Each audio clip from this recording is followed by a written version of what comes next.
وعلى من لا نبي بعده الحمدللہ اللہ رب العزت کی توفیق سے، اللہ کے فضل سے آپ احباب نے 12:15 قرآن پاک کا تلاوت سماعت کی ہے۔ سورہ بقرہ مکمل ہوئی ہے اور سورہ آل عمران کے 2 رکوع ہوئے ہیں، یعنی کہ تیسرا پارہ نصف ہو گیا ہے۔ دوسرے پارے کے اندر جہاں سے تلاوت شروع کی ہے وہاں سے لے کر تیسرے پارے کے نصف تک اگر ان واقعات کو تفصیل کے ساتھ بیان کریں تو کافی وقت درکار ہے۔ میں کوشش کرتا ہوں کہ اختصار کے ساتھ چند باتیں اس میں سے اہم آپ کے سامنے رکھ دوں۔ آج کے سبق کی پہلی بات یہ ہے کہ اللہ تعالیٰ نے ایمان والوں کو قصاص کا حکم دیا ہے، اور قصاص کے اندر اللہ تعالیٰ نے ایمان والوں کی زندگی رکھی ہے۔ اللہ فرماتے ہیں عقل والوں کے لیے اس قصاص میں زندگی ہے۔ کہ پہلے حالات یہ تھے کہ قتل جو ہے وہ کچھ تو کئی کچھوں تک چلتا تھا اور انسان امن سے سکون سے زندگی نہیں بسر کر سکتے تھے۔ دونوں ہی طرف سے لوگ خوف میں رہتے تھے کہ پتہ نہیں کس وقت کس کا داغ لگ جائے اور وہ ہمارا کوئی نہ کوئی ہیرا جو ہے جوان بچہ اس کو قتل کر دے۔ تو اللہ تعالیٰ نے اس لیے اصول دے دیا ہے کہ آپ نے اگر کوئی معاملہ درپیش آ جائے تو اس کو مکمل ختم کرنا ہے، آگے نسلوں تک وہ نہیں چلنا چاہیے۔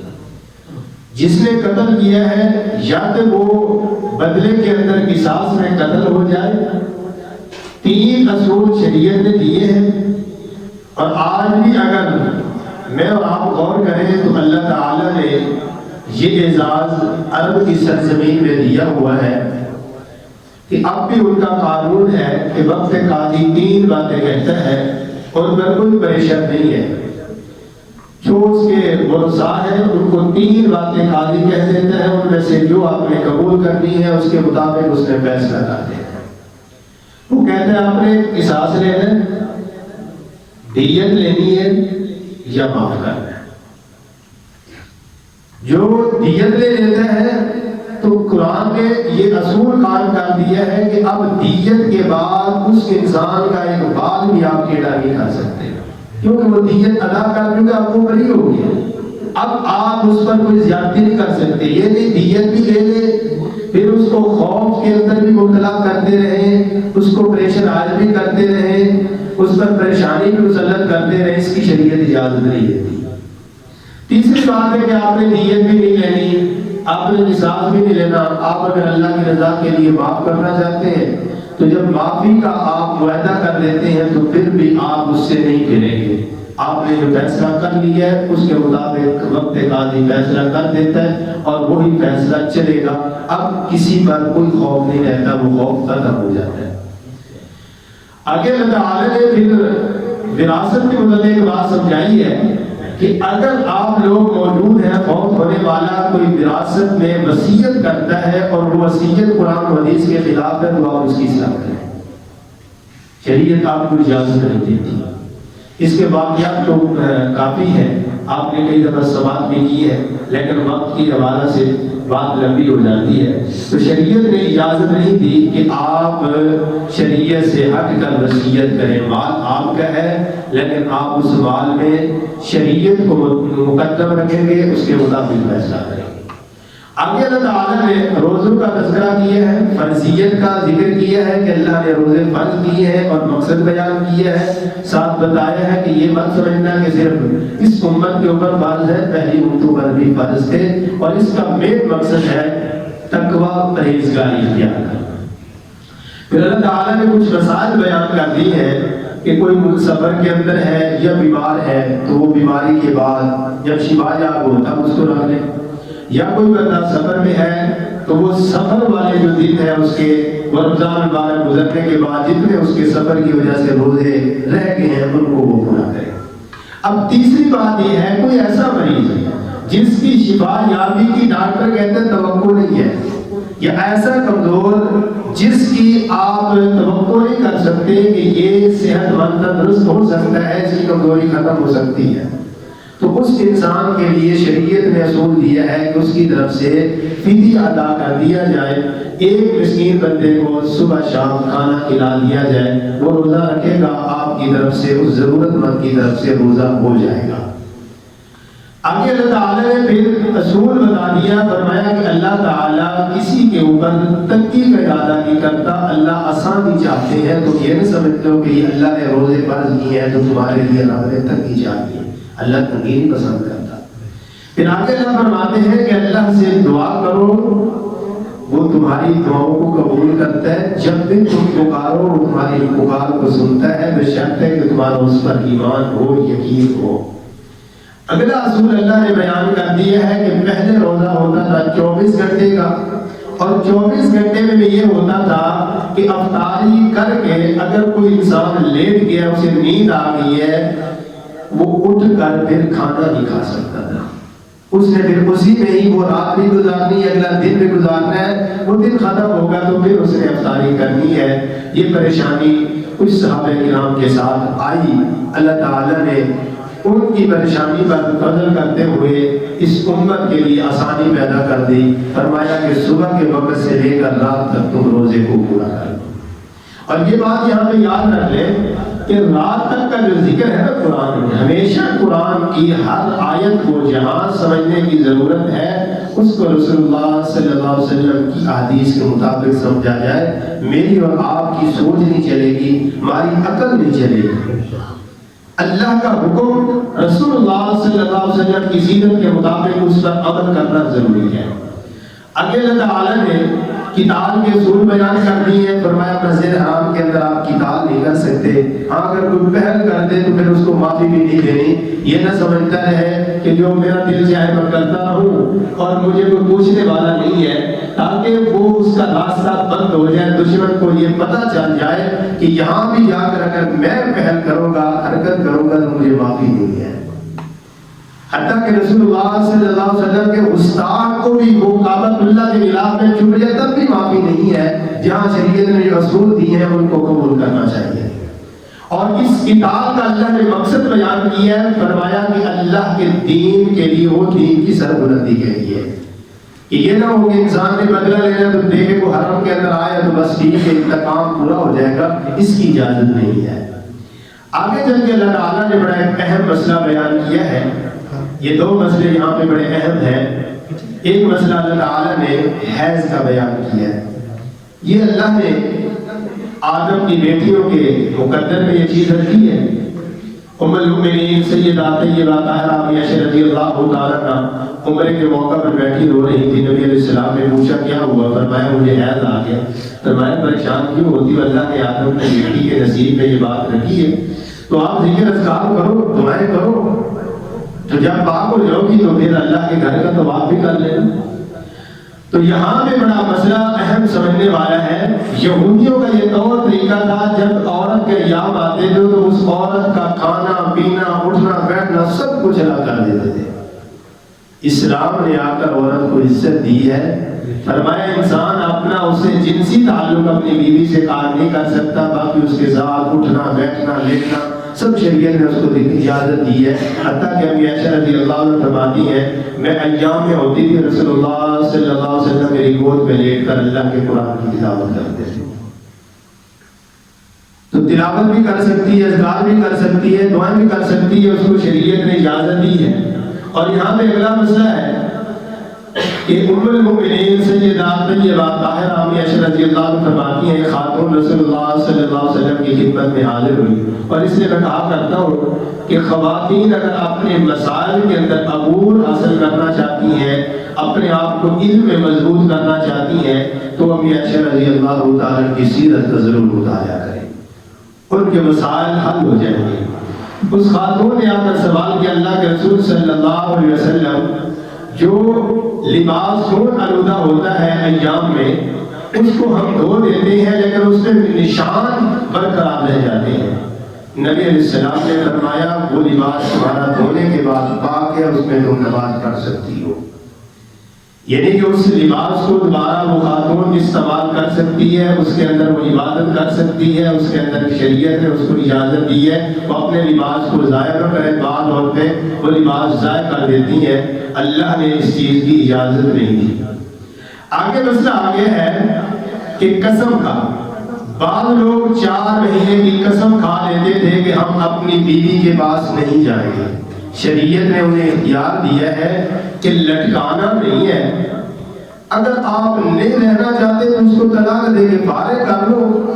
آپ 4 سال کی 7 سال کی قسم اٹھا لینا کہ ہم اپنی بیوی کے پاس نہیں جائیں گے، شریعت نے اس کی اجازت دے دی ہے۔ اگر کوئی کر بھی لیتا ہے تو زیادہ سے زیادہ 4 مہینے، پھر وقت قاضی کا حق ہے کہ اس کو بلائے اور اس سے مطالبہ کرے، یا تو اس سے صلح کر لے، اپنی قسم کا کفارہ ادا کر لے، یا پھر اس کو اچھے طریقے سے طلاق دے کے رخصت کر کے اس کو لٹکانا اسلام اجازت نہیں دیتا۔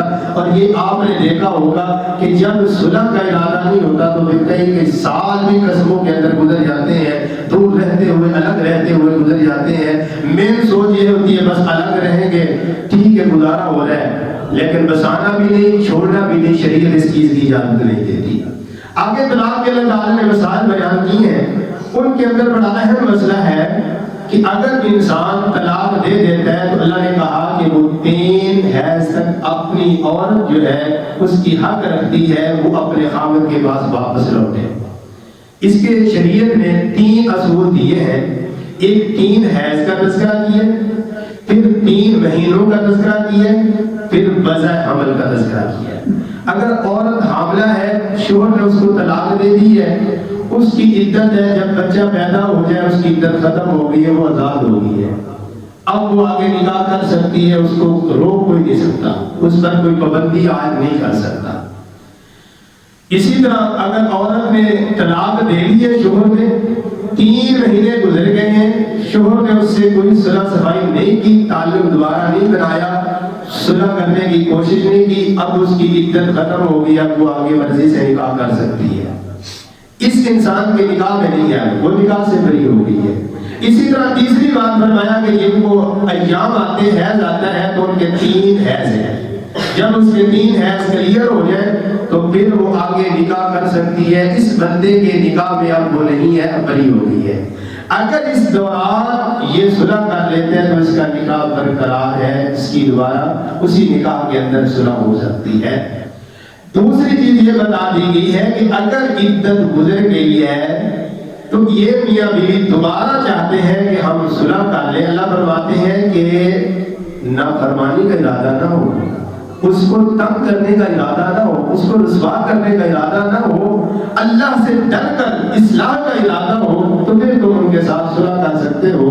اور اس کا طریقہ یہ ہے کہ میاں بیوی اگر دونوں راضی ہیں تو پھر ان کا عدت ختم ہونے کے بعد اگر ان کا اتفاق آپس میں ہوتا ہے تو اب ان کا نکاح ہوگا، اب ان کا نکاح ہوگا، اور اس نکاح کے اندر دوبارہ نکاح کی شرائط ہوگی، دوبارہ حقوق ہوں گے، حق مہر پھر ہوگا، اس کی نکاح کے بعد پھر یہ دوبارہ اپنے شوہر کے ساتھ بچ سکتی ہے۔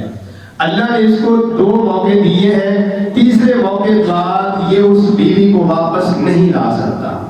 اور یہ جو ہمارے معاشرے میں طریقہ چل رہا ہے حلالے کا، نبی علیہ السلام نے حلال کرنے اور کرانے والے پر لعنت فرمائی ہے، اور ایک حدیث میں نبی علیہ السلام نے فرمایا یہ کرائے کا سانڈ ہے۔ تو اس چیز سے اللہ تعالیٰ ہمارے معاشرے کو پاک فرماتے ہیں۔ جب 3 موقع گزر جائیں گے، اور یہ طریقہ بھی غلط ہے کہ مہینے بعد طلاق بھیج رہا ہے، شریعت نے آپ کو یہ اختیار ہی نہیں دیا۔ اگر آپ وقفے سے بھیجتے ہیں، 3 بھیجتے ہیں، پھر آپ کا نکاح بھی دوبارہ نہیں ہو سکتا، یہ بات یاد رہے۔ اگر وقفے سے ہر مہینے بعد، ہر دور بعد آپ الگ طلاق لکھ کے بھیجتے ہیں اور 3 طلاقیں کلیئر ہو جاتی ہیں، تو پھر آپ اس بیوی سے اب نکاح نہیں کر سکتے۔ اب وہ اپنی مرضی سے جہاں چاہے نکاح کرے، اگر وہاں سے وہ شوہر فوت ہو جاتا ہے یا کوئی معاملہ بن جاتا ہے، طلاق ہو جاتی ہے، تو پھر موقع بنتا ہے تو پھر ان کو اجازت ہے، ورنہ نہیں۔ اور یہ جو دن تعین کر کے کہ آج نکاح کر دیا، کل چھوڑ دینا، پرسوں چھوڑ دینا، ہم پھر نکاح کر دیں گے، اس کو شریعت نے حرام قرار دیا ہے۔ اللہ میرے اور معاشرے کو اس سے پاک فرما دے۔ آگے اللہ تعالیٰ نے اگلا اصول دیا ہے، فرمایا کہ اگر کوئی عورت اس کا شوہر فوت ہو جاتا ہے تو اس کی عدت ہے 4 مہینے 10 دن، وہ عدت گزارے گی، اس کے بعد وہ چاہے آگے نکاح کر سکتی ہے، اس کو اختیار ہے، وہ چاہے اس شوہر کے گھر کے اندر رہے، وہ آگے نکاح بھی کرے گی۔ تو یہ بات یاد رکھیے، اپنے شوہر کی وراثت میں سے وہ حقدار ہے 8ویں حصے کی، اس کا حق اس کو دینا پڑے گا، چاہے وہ مرضی جہاں نکاح کرے۔ ہمارے معاشرے میں اس کو تب کر دیا جاتا ہے کہ اگر حصہ لینے تو پھر نکاح نہیں کرے گی، وہ پریشان ہوتی ہے، حصہ لوں کہ نکاح کروں۔ شریعت نے اس کو اختیار دیا ہے، وہ حصہ بھی لے گی اور نکاح بھی کرے گی، آپ اس پہ کوئی پابندی آج نہیں کر سکتے، اس لیے یہ شریعت نے اس کو حق دیا ہے۔ اس کے بعد اللہ تعالیٰ نے انسان کو وصیت کے کچھ اصول دے دیے ہیں، فرمایا کہ اگر انسان فوت ہوتے ہوئے وصیت کر جاتا ہے تو اس کی اولاد کا جو اس کے قریبی کا حق ہے تو اس کو دینا چاہیے، یہ اس کا حق ہے۔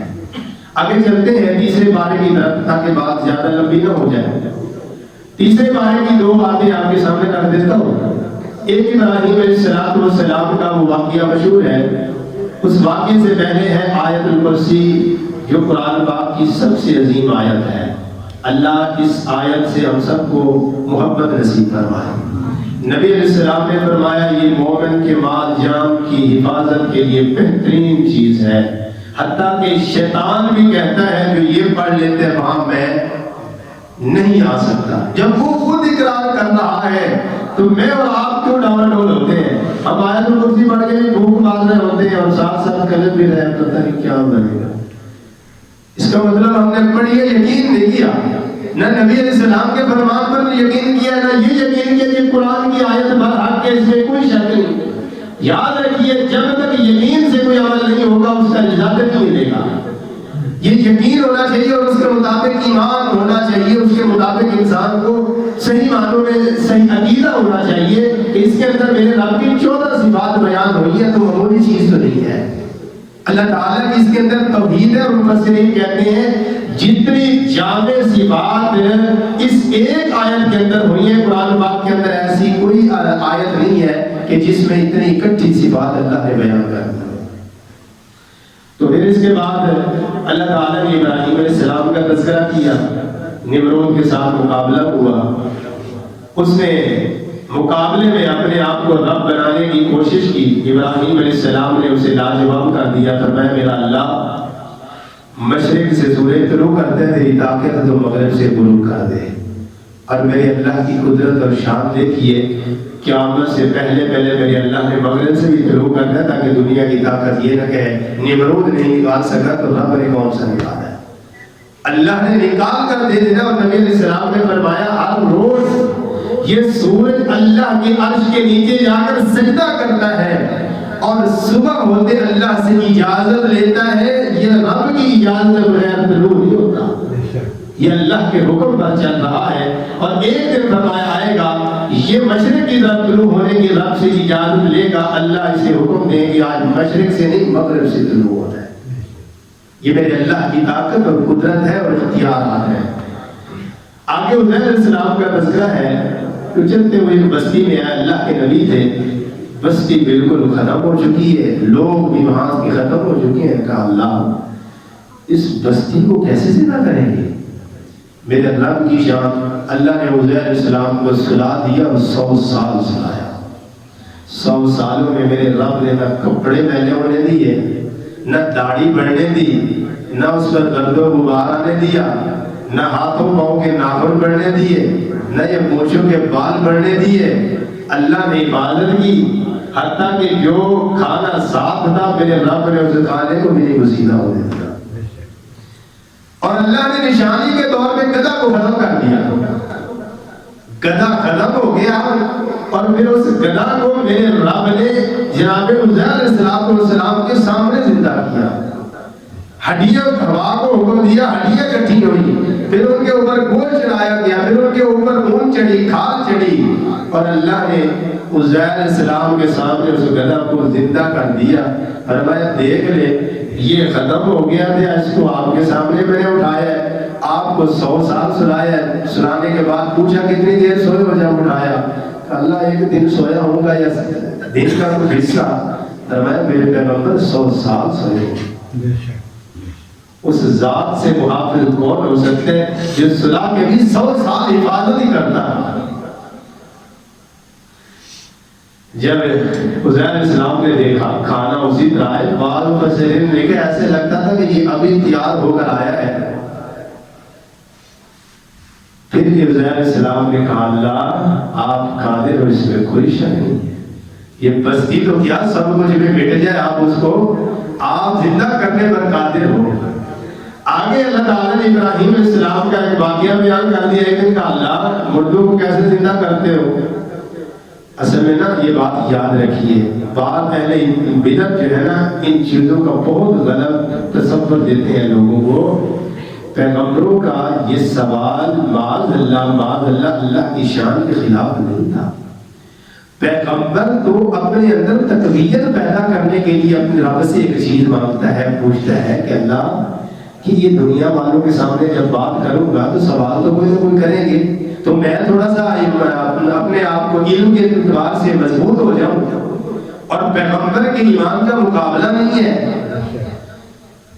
اللہ نے کہا اچھا میرے پیغمبر ابراہیم خلیل اللہ 4 پرندے لو، ان کو ذبح کر کے ان کے گوشت کی بوٹیاں بنا کے ان کو مکس کر دو، پھر ان کو پہاڑ کی چوٹی پر رکھ دو، پھر ان کو آواز دو، پھر دیکھنا یہ کیسے آتے ہیں۔ اللہ نے وہ منظر دکھا دیا، ابراہیم خلیل اللہ نے اسی طرح کیا، گوشت بنا کے مکس کر کے رکھ دیا۔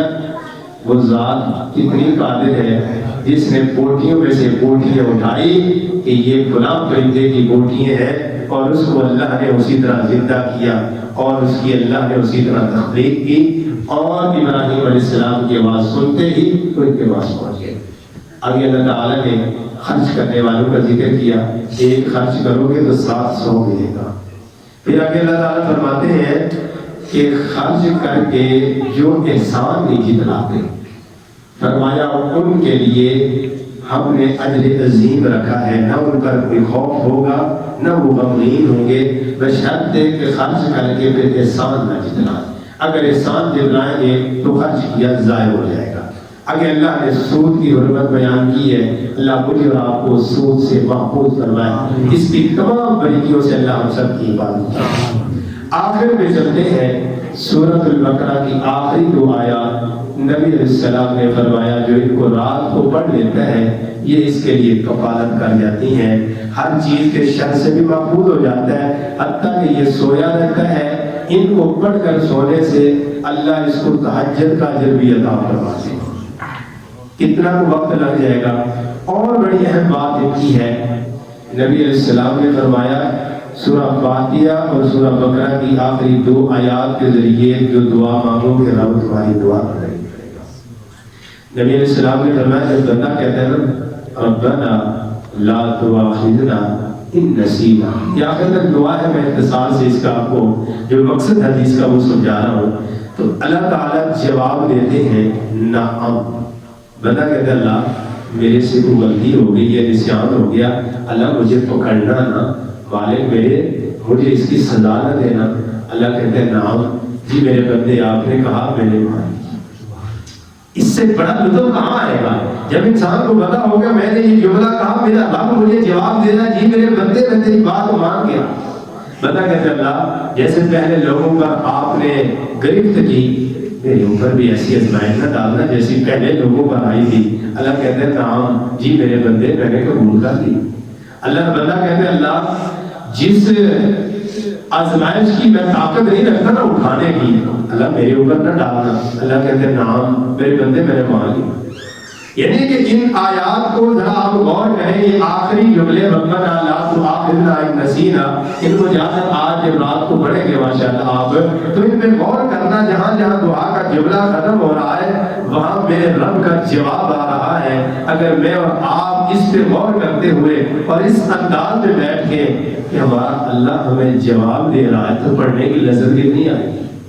یعنی کہ بندے کو معنی بھی آتا ہو اور یہ بھی پتا ہو کہ یہاں یہاں میرا رب مجھے جواب دے رہا ہے، میں کہتا ہوں اس سے بڑا لطف اور انسان کو نہیں آتا، کیونکہ انسان پوری کائنات سے کٹ کے اپنے رب کے ساتھ باتیں کر رہا ہے. آج کوئی دنیا کا افسر، ملک کا حکمران کوئی سلام کسی سے کر لے تو وہ خوشی سے سمایا نہیں جاتا نہ نے میرے ساتھ سلام کیا. یہ تو پوری کائنات کا رب ہے جواب دے رہا ہے. اللہ ہمیں آیات کے ساتھ سچی محبت نصیب فرمائے. آگے انشاءاللہ زندگی رہی تو سورۃ آل عمران کا خلاصہ کل عرض کریں گے. اللہ سے دعا ہے جو چند باتیں عرض کی ہیں اللہ تعالیٰ اپنی رضا کے لیے قبول و منظور فرمائے. اقول قولی ھذا والحمد للہ رب العالمین.